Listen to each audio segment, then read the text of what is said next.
I trusted my family with my daughter, Nora, my entire world. They betrayed us both in a way I'll never forget.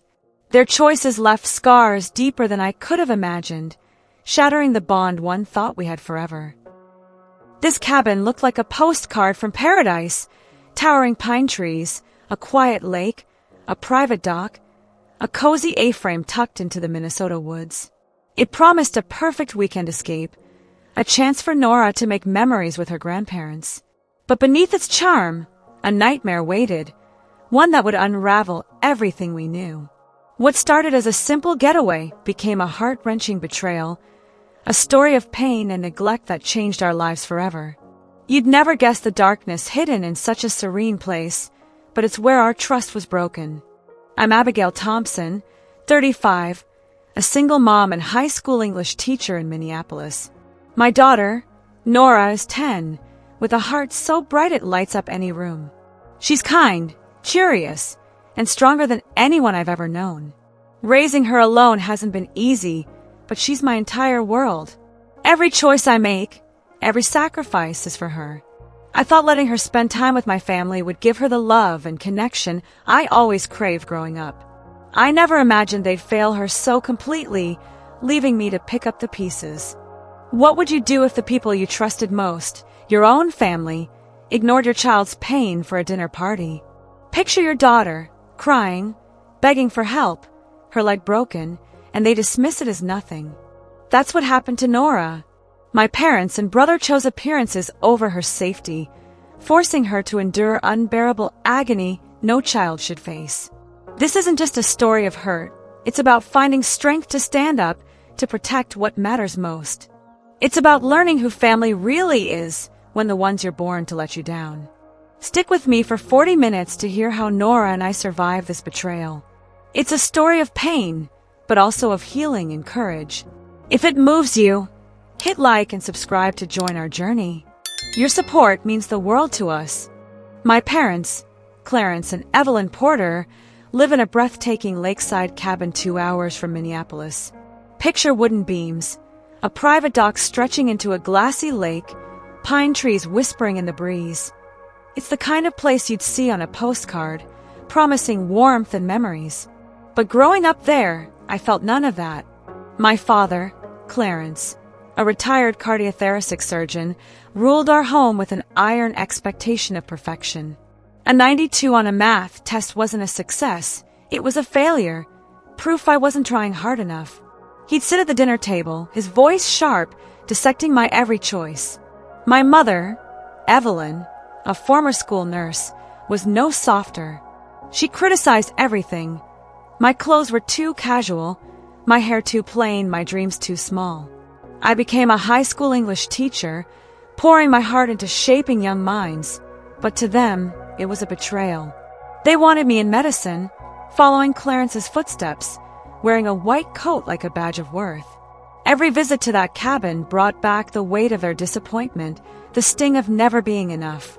I'd walk through those wooden doors, 35 years old, and feel like a child again, shrinking under their gaze, desperate for a scrap of approval that never came. Their love was conditional, tied to a version of me I could never be. It left me hollow, questioning my worth, yet I kept returning, believing Nora deserved to know her grandparents, hoping I could rewrite my past through her joy. My brother, Everett, 28, was the golden child, their pride and joy. He followed Clarence into orthopedic surgery, and to my parents he could do no wrong. They treated him like he walked on water, his every move celebrated. If Everett forgot a chore, it was laughed off as boys being boys. If I got A++ in English, I was wasting my potential, my efforts dismissed with a sigh. Growing up, I watched him bask in their praise while I scrambled for crumbs. He'd stride into the cabin, all confidence, and the air would shift. Clarence's stern face would soften, Evelyn's criticism would vanish. Everett could spill coffee on the rug and get a chuckle. I'd be scolded for a wrinkled shirt. I spent my childhood chasing their approval, believing if I worked harder, studied longer, I'd earn the love they gave him so freely. But no matter how high I climbed, it was never enough. Their favoritism carved a quiet wound, one I carried into adulthood, still hoping for the day they'd see me. I told myself it didn't matter anymore, that I'd built a life for Nora and me. But deep down, I knew those old scars shaped every choice I made about family, every step I took toward that cabin. I'll never forget Christmas when I was 16, a memory that sums up everything. I spent hours decorating the cabin, stringing lights, hanging ornaments, pouring my heart into making it magical, hoping for a smile, a nod, anything. Evelyn walked in, surveyed my work, and called it tacky. Her lips pursed in that familiar disapproval. I stood there, crushed, the glow of the lights dimming in my eyes. Everett, who'd barely lifted a finger, wandered in with the Christmas tree he'd picked from the lot. Clarence clapped him on the back, praising his natural eye for beauty. That was our family, my efforts invisible, his flaws ignored. Every holiday, every visit played out the same. I tried to prove my worth, only to be overshadowed by Everett's effortless shine. Those moments built a quiet resentment, a question I buried deep. Why wasn't I enough? As an adult, I told myself I'd moved on, that I could handle their judgment for Nora's sake. But standing in that cabin, watching her laugh with them, I wondered if I was fooling myself, setting her up for the same pain I'd carried all those years, the same wounds I'd never fully healed. Despite it all, I kept Clarence and Evelyn in our lives for Nora's sake. She adored them in a way I never could. She'd light up fishing with Grandpa Clarence, casting her line into the lake, giggling at his gruff jokes. Baking cookies with Grandma Evelyn, her hands dusted with flour, she'd beam with pride at their creations. Everett's hospital stories, exaggerated tales of saving lives, had her wide-eyed, hanging on every word. I wanted her to have those moments, the kind of family connection I'd longed for growing up. I thought I could protect her from their judgment, the way it had crushed me for decades. I'd stand by her side, deflecting Evelyn's sharp comments about her messy ponytail or Clarence's insistence that she'd be a doctor someday. I believed I was stronger now, that I could manage their toxicity for her sake, keep their love for her pure, untainted by the criticism that defined my childhood. I told myself I could shield her, that I could rewrite my story through her joy. But I was wrong, horribly, heartbreakingly wrong. Their failure wasn't just to me anymore, it was to Nora, the one person I'd sworn to protect above all else. And that failure would shatter everything I thought I knew about family.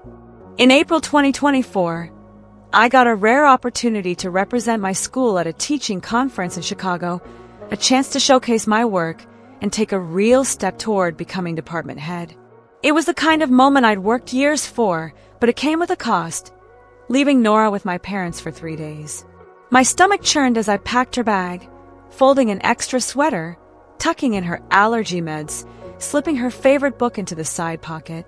Nora, 10 years old, with her sparkling hazel eyes and bouncy ponytail, was buzzing with excitement.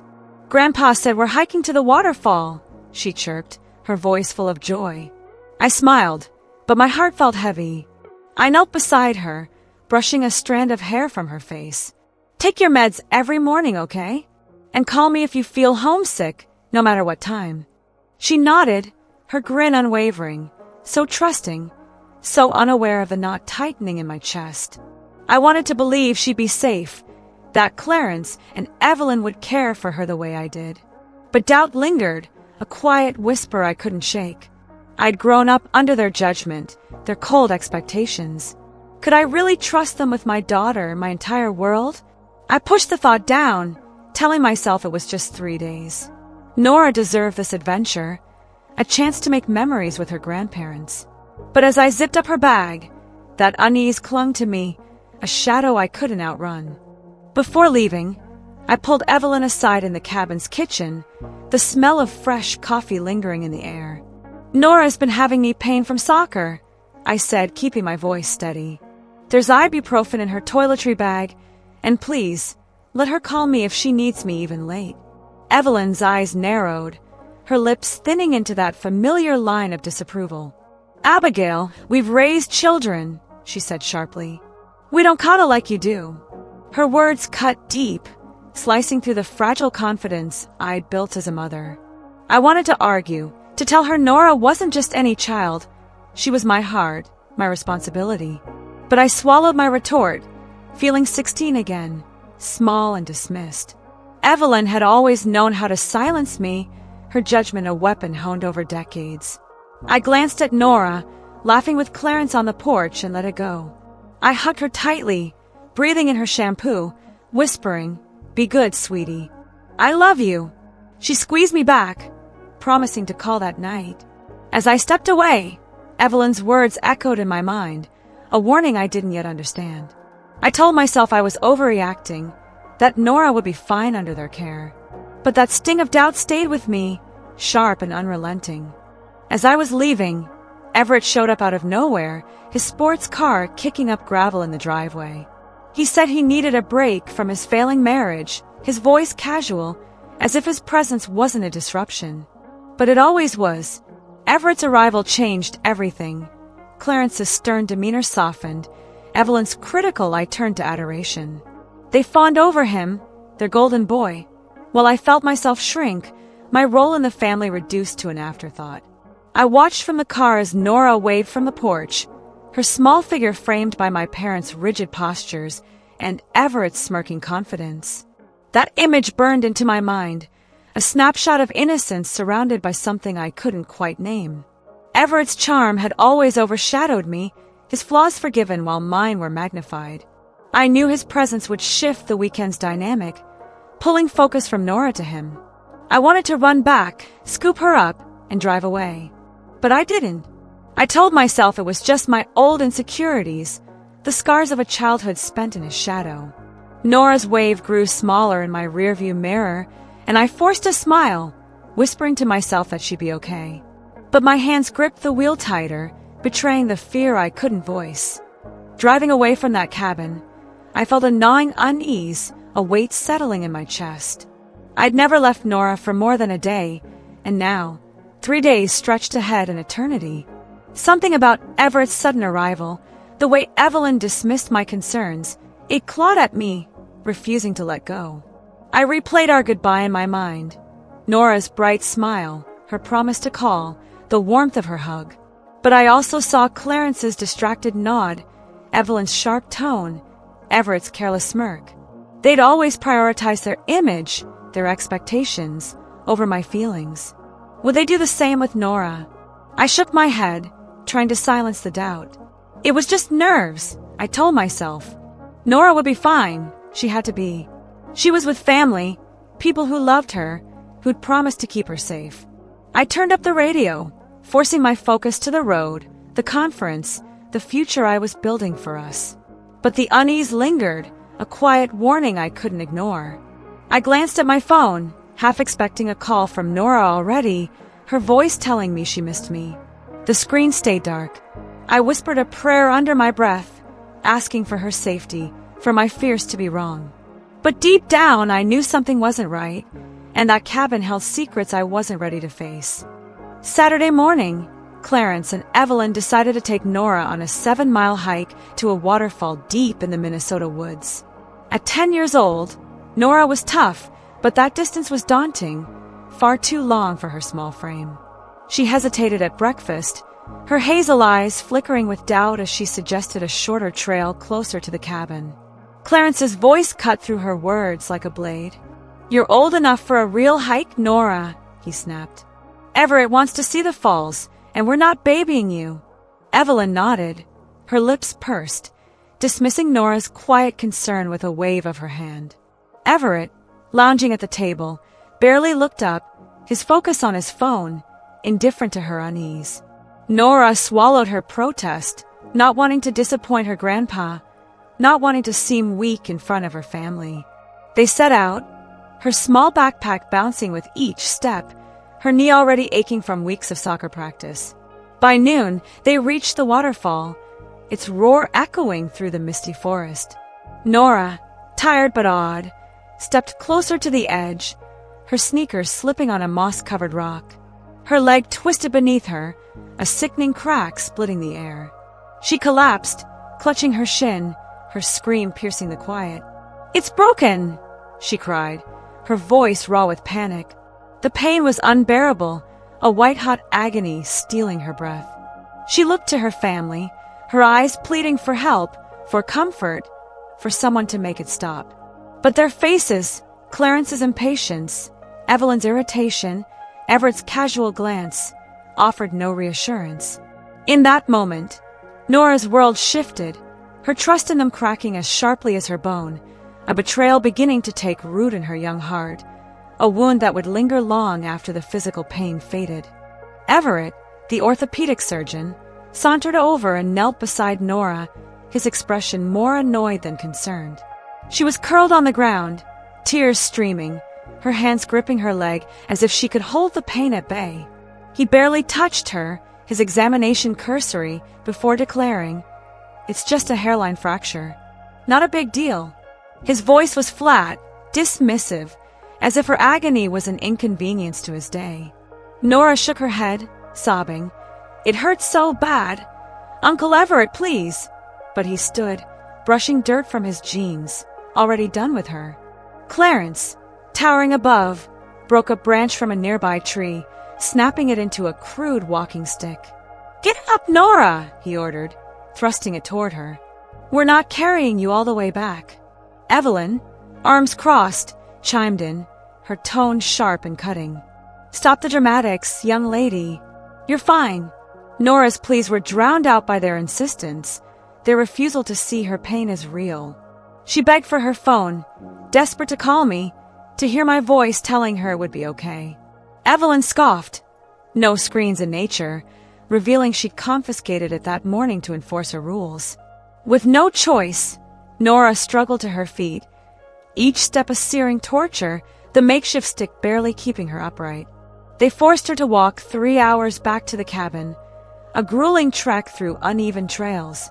Every jolt sent pain shooting through her leg, her cries growing weaker as exhaustion and despair took hold. They urged her on, impatient, reminding her they couldn't miss their evening plans. Nora clung to one thought: I would believe her, I would come for her. But she was alone, betrayed by the family she trusted, her strength tested in ways no child should ever endure. Nora later told me she cried until her tears ran dry, her throat raw from pleading for someone to listen. Every step on that endless trail felt like a betrayal, her family's indifference cutting deeper than the pain in her leg. She kept thinking, Mom would believe me. Mom would stop this. But Clarence, Evelyn, and Everett rushed her along, their voices sharp with irritation. "Hurry up, Nora," Evelyn snapped, reminding her they had a dinner with their old friends, the Hendersons, a social event more important than her suffering. Nora bit her lip, trying to be brave, but her leg was swelling fast, the skin tight and hot beneath her jeans, each movement amplifying her agony. When they finally reached the cabin, she collapsed onto the couch, trembling, her face pale with shock. Evelyn handed her 2 ibuprofen and an ice pack, propping her leg on pillows with a curt. "You'll be fine by morning." Clarence glanced at her, muttering about her overreacting, while Everett scrolled through his phone, completely unbothered. Then, unbelievably, they left her. They dressed for their dinner, Evelyn in her pressed blouse, Clarence in his blazer, chatting about the Hendersons' new boat as if Nora's pain was irrelevant. Nora watched, terrified, as their car pulled away, the taillights fading into the dusk. Alone in the silent cabin, with no phone, no way to reach me, she curled up, clutching the ice pack, her pain overwhelming.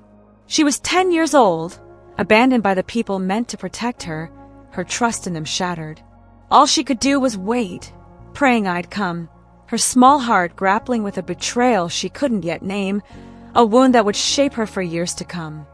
In Chicago, I was unraveling, my heart pounding with a fear I couldn't name. I'd been calling and texting Nora all day, my phone a lifeline that refused to connect. No one answered, not Nora, not Clarence, not Evelyn. By Saturday night, I was frantic, my hotel room closing in as I paced, dialing their numbers again and again. I left voicemails, my voice cracking with desperation. "Clarence, please call me back. Is Nora okay?" I tried Evelyn, then Everett, even their neighbors, anyone who might know something. Nothing. The cabin's landline was down, and cell service in those woods was spotty, but I didn't know that then. All I knew was a mother's instinct screaming that something was wrong. My daughter wasn't answering, and the silence was deafening. I sat on the edge of the bed, staring at her photo on my phone, her bright smile, her ponytail swinging at a soccer game. I'd promised to always keep her safe, but I'd left her with them, with people who'd never valued me. Guilt clawed at me. Had I failed her by trusting them? I tried to focus on the conference, the presentation I was supposed to give, but it felt trivial, hollow against the terror consuming me. Nora was my world, and every unanswered call tightened the vice around my heart. I didn't sleep that night, my mind racing with worst-case scenarios, each one worse than the last. Something felt horribly wrong, a certainty I couldn't shake, driving me to pack my bag and prepare to leave at dawn, desperate to reach my daughter before it was too late. Sunday morning, I couldn't bear the silence any longer. My calls to Nora, Clarence, and Evelyn had gone unanswered, each unanswered ring tightening the knot of dread in my chest. I left Chicago at 9 a.m., my hands trembling on the steering wheel, the 3-hour drive to the Minnesota cabin stretching like an eternity. My mind raced with every possible scenario. Nora sick, lost, hurt, each thought worse than the last. I gripped the wheel, whispering her name like a prayer, willing her to be safe. Guilt gnawed at me. I trusted them despite their history of dismissing me. When I pulled into the cabin's gravel driveway, the scene inside stopped me cold. Clarence, Evelyn, and Everett sat around the dining table, playing Scrabble, coffee mugs and a plate of pastries between them, laughter drifting through the open window. It was just another Sunday to them, carefree and ordinary, while my world was unraveling. They looked up, startled, as I burst through the door. "Abigail, we didn't expect you till tonight," Evelyn said, her tone faintly annoyed, as if I'd interrupted their game. My voice shook with barely contained panic. "Where's Nora?" I demanded, my eyes darting around the room, searching for any sign of her. Everett leaned back in his chair, shrugging with that infuriating nonchalance. "She's fine," he said, his voice dripping with dismissal. "Just resting after a little tumble on the hike yesterday." A tumble? The word landed like a slap. Too casual, too wrong for the fear consuming me. Clarence nodded, sipping his coffee, while Evelyn rearranged her Scrabble tiles, avoiding my gaze. Their calmness fueled my terror, a sickening certainty that something was terribly wrong. I didn't wait for more excuses. I turned and ran toward the guest room, my heart pounding, Nora's name echoing in my mind, the weight of their indifference already crushing me. I pushed open the guest room door, and the sight of Nora broke me. She lay in bed, her small body curled under a thin blanket, her face pale as ash, her hazel eyes dull with pain. Her leg, exposed above the covers, was swollen twice its normal size, bruised a deep, angry purple that made my stomach lurch. She looked so fragile, so unlike the vibrant girl I'd left 2 days ago. When she saw me, her voice was a faint whisper, trembling with relief. "Mom, you came." Those 3 words shattered my heart, carrying both love and accusation. I rushed to her side, gathering her in my arms, careful not to jostle her leg. "I'm here, baby," I choked out, horrified by her condition. Her skin was clammy, her breathing shallow, and I knew we had no time to waste. I scooped her up, ignoring the pain in my own chest, and carried her to the car, her head resting against my shoulder. The drive to the ER, 20 minutes away, felt endless, every red light a torment. I kept talking to Nora, promising her it would be okay, my voice steady for her sake. At the hospital, X-rays revealed the truth, a displaced tibial fracture, her bone snapped and shifted out of place. The doctor's voice was grim as he explained that walking on it for hours had caused severe soft tissue damage, necessitating emergency surgery to insert a rod and screws. I stood by Nora's bedside, holding her hand as nurses prepped her, my mind reeling. My daughter was in agony because the people I trusted had failed her. Clarence, Evelyn, Everett, they'd seen her pain and dismissed it, left her to suffer alone. As Nora was wheeled away, I vowed to protect her, no matter what it cost me, the weight of their betrayal fueling my resolve. Clarence, Evelyn, and Everett followed me to the hospital, their presence an unwelcome shadow in the sterile waiting room. They acted as if I was blowing things out of proportion, their faces a mix of irritation and defensiveness. Clarence leaned against the wall, arms crossed, his voice gruff. "These doctors are just covering themselves, Abigail. It's not as bad as they say." Evelyn sat primly, her purse clutched tightly, chiming in with a dismissive, "We didn't know it was serious." She was walking, after all. I stared at them, disbelief warring with fury, their excuses hollow against Nora's pain. But it was Everett's words that pushed me over the edge. He sprawled in a chair, scrolling through his phone, and muttered, "Kids are resilient. She'll bounce back." Resilient. The arrogance, the callousness, ignited a rage I'd never known. My daughter was in surgery, her leg mangled because they prioritized a dinner party over her pain. I stood, shaking, my voice low but searing. "You made her walk 3 hours on a broken leg," I said, each word a blade. "You left her alone in that cabin, terrified, with no way to reach me. You failed her." Their faces hardened, Clarence's jaw clenched, Evelyn's eyes narrowed, Everett's smirk faltered, but I didn't stop. "Get out," I told them, pointing to the door. "You don't belong here." For the first time, I saw them flinch, their composure cracking under the weight of my words. They'd dismissed me my whole life, but this wasn't about me anymore. It was about Nora, my daughter, who deserved better than their neglect. As they gathered their things, muttering excuses, I turned away, my focus on the operating room, on the promise I'd made to keep her safe. They didn't leave quietly. Clarence, Evelyn, and Everett lingered in the waiting room, their voices rising in defense, as if their excuses could erase what they'd done. "The landline was down," Evelyn insisted, her tone sharp, as if a faulty phone justified abandoning Nora. "We had plans with the Hendersons," Clarence added, his voice heavy with indignation. "We couldn't just cancel." I stared, incredulous, their words hollow against the reality of Nora's suffering. Then Clarence had the audacity to say, "If you'd let me examine her properly, Abigail, this wouldn't have happened." The blame, the arrogance, was staggering. For a moment, I was 16 again, shrinking under their judgment, but I pushed that girl aside. I didn't back down. "You saw her pain and ignored it," I said, my voice steady despite the rage burning inside. "You chose your pride over my daughter's safety." For the first time, I saw them clearly, not as parents or family, but as people who'd rather save face than save Nora. Their values, appearances, status, control, had endangered the one person I'd sworn to protect. As they sputtered, deflecting, I turned my back, done with their excuses. Nora was in surgery, fighting because of their neglect, and I had no room for their lies. I sat by their doors, clutching her stuffed bunny from the car, whispering promises to her. I'd protect her, no matter the cost, even if it meant cutting them out forever. In that moment, I shed the weight of their approval, their love, their judgment. They'd shown me who they were, and I believed them. My focus was Nora, my strength drawn from her courage, my resolve unbreakable.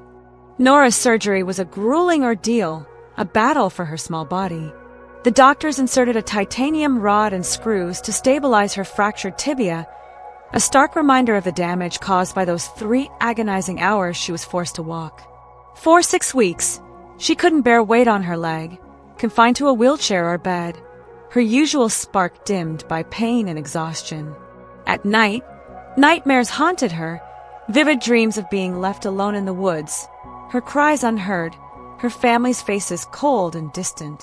My heart ached watching her jolt awake, tears streaming, clinging to me for comfort. Yet, even in her pain, Nora's strength shone through. She cracked jokes about her bionic leg, her laughter a fragile but fierce defiance against what she'd endured. Her resilience humbled me, a light in our darkest days. Our community rallied around us, wrapping us in love when my family had failed. Friends dropped off casseroles, steaming dishes of lasagna and chicken pot pie, filling our fridge and our hearts. My colleague at school, Sarah, covered my classes without hesitation, giving me time to stay by Nora's side. My ex-husband, Theo, distant for years, stepped up in ways I hadn't expected, sending groceries weekly, boxes of fresh produce, snacks Nora loved, and even her favorite cereal. Their kindness reminded me we weren't alone, that chosen family could mend what blood had broken. Each meal, each gesture, stitched us back together, giving Nora and me the strength to face the long road of recovery. I held Nora's hand through every physical therapy session, marveling at her courage, knowing her healing was just beginning, a journey we'd walk together, step by painful step. My Aunt Beatrice, Clarence's estranged sister, became our rock, a beacon of warmth in a storm I hadn't seen coming.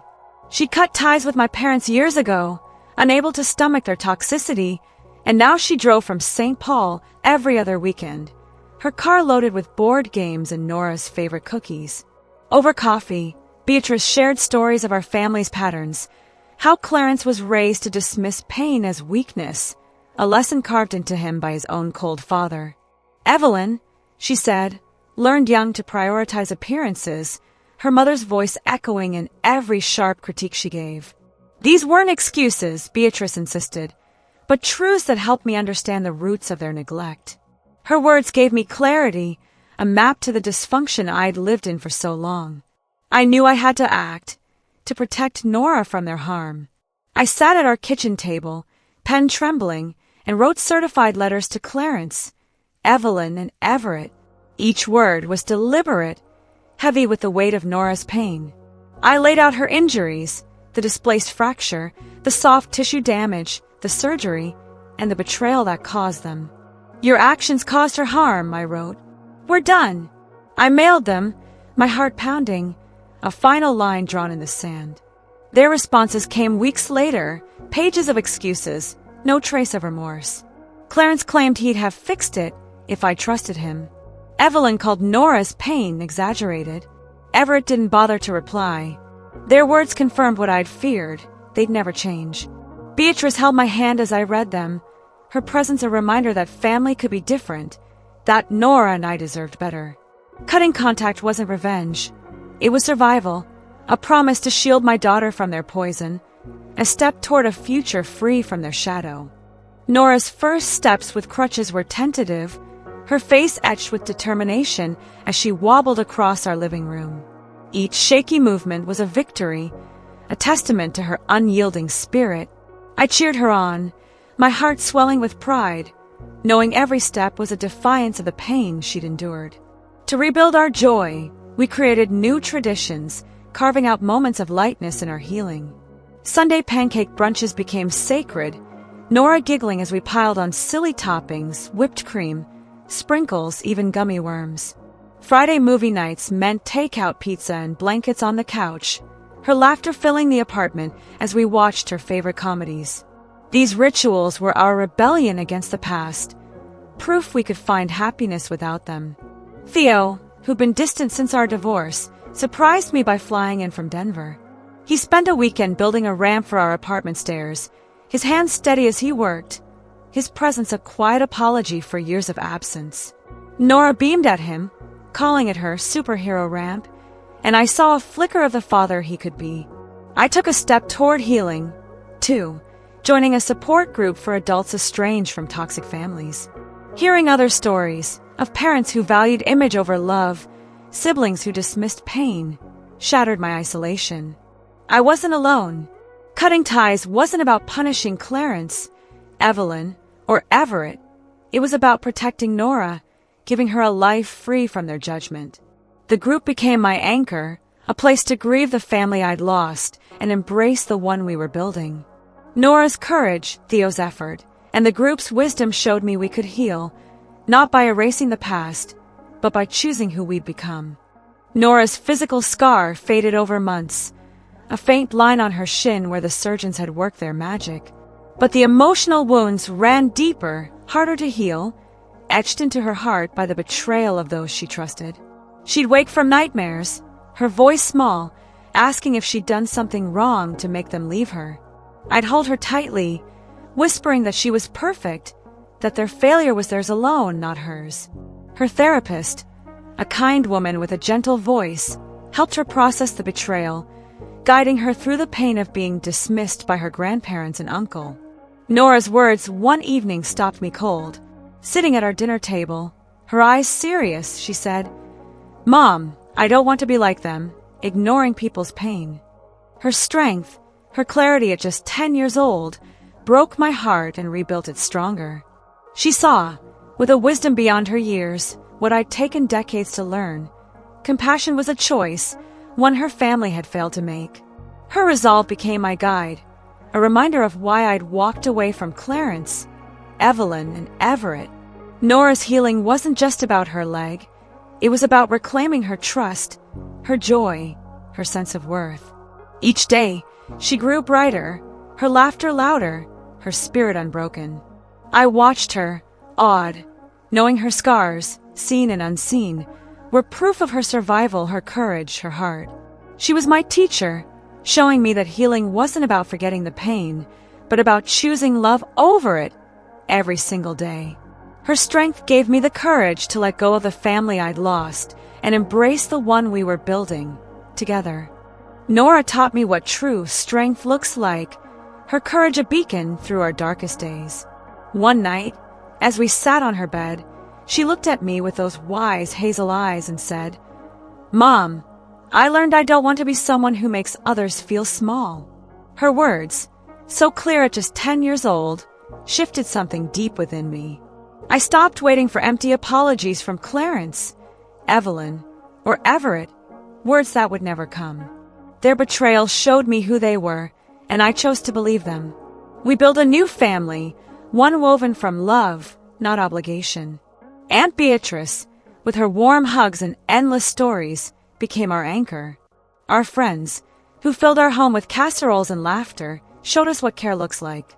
Even Theo, my ex-husband, stepped up, becoming the dad Nora needed, his quiet presence a steady support. Maya Angelou's words echoed in my heart.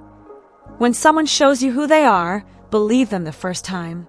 I finally did, letting go of the family I'd lost to embrace the one we'd found, a tapestry of chosen bonds stronger than blood. 6 months after her surgery, Nora was back on the soccer field, her ponytail bouncing as she chased the ball, her scar barely visible beneath her shin guard. Watching her, I felt a swell of pride. Her joy was our triumph over pain. Our apartment, once heavy with worry, now buzzed with laughter, not the sharp sting of criticism I'd grown up with. Sunday pancake brunches and Friday movie nights filled our days with lightness, a stark contrast to the cold cabin where Nora's pain was dismissed. I no longer carried guilt for cutting ties with Clarence, Evelyn, and Everett. Their absence left space for something better, people who see us, who show up without judgment. Family isn't blood. It's the ones who stay through the storms, who celebrate your worth without conditions. Nora's return to the field wasn't just about healing her leg. It was about reclaiming her spirit, our home a sanctuary of love. We'd shed the weight of their toxicity, stepping into a life built on trust, laughter, and the strength we found in each other. Nora's scar, a faint line on her shin, is a quiet reminder of what we survived, the pain, the betrayal, the long nights of fear. But our healing shines brighter, her radiant smile, our new traditions, the warmth of our chosen family. Those are the marks of who we've become, proof that we didn't just endure but thrived. Walking away from toxic people isn't weakness, it's the bravest thing you can do. It's choosing your peace, your child's joy, over the chains of obligation. Nora taught me that, her courage a mirror for my own. We don't look back with anger anymore, we look forward with hope. Our story isn't defined by Clarence, Evelyn, or Everett's failure. It's defined by our resilience, by the love we built from the ashes of their neglect. Nora's laughter, her fierce heart, reminds me every day that we're enough. We've carved a new path, one where pain doesn't win, where love does, every single time. Nora's scar, a faint line etched on her shin, is a quiet testament to the pain we endured, a reminder of the betrayal that tested our spirits. But our healing, her radiant smile, our laughter-filled home, the love we've built, shines far brighter, proof of our unyielding strength. Sometimes, the bravest choice isn't staying to mend what's broken, but walking away from those who hurt you, who dim your light with their neglect. For Nora and me, cutting ties with Clarence, Evelyn, and Everett wasn't an end. It was the dawn of a new life, one surrounded by love, not judgment. We found our worth in the people who see us, who lift us up, and in the courage to choose ourselves, to build a future where pain doesn't define us. Have you ever had to set boundaries to protect someone you love, to shield them from harm or reclaim your own peace? Maybe you walked away from toxicity, choosing healing over hurt. Share your story in the comments below. I read every single one, and your words inspire others to find their courage. If this story of Nora's resilience and our journey moved you, please hit the like button, subscribe to our channel, and share this video to support others finding their strength. Your voice matters, and together, we can build a community of courage where no one feels alone in their fight to heal and thrive. Let's lift each other up, showing the world that love and resilience can triumph over pain. Next week, I'll share how Nora and I created new traditions to replace the family we lost, building a life filled with joy and unbreakable connection. Don't miss it. Subscribe and turn on notifications so you're the first to hear our next chapter. Thank you for listening to our story, for standing with us in our healing. Remember, your worth isn't defined by those who fail to see it, but by the love you choose to embrace every day, the courage you find to keep going.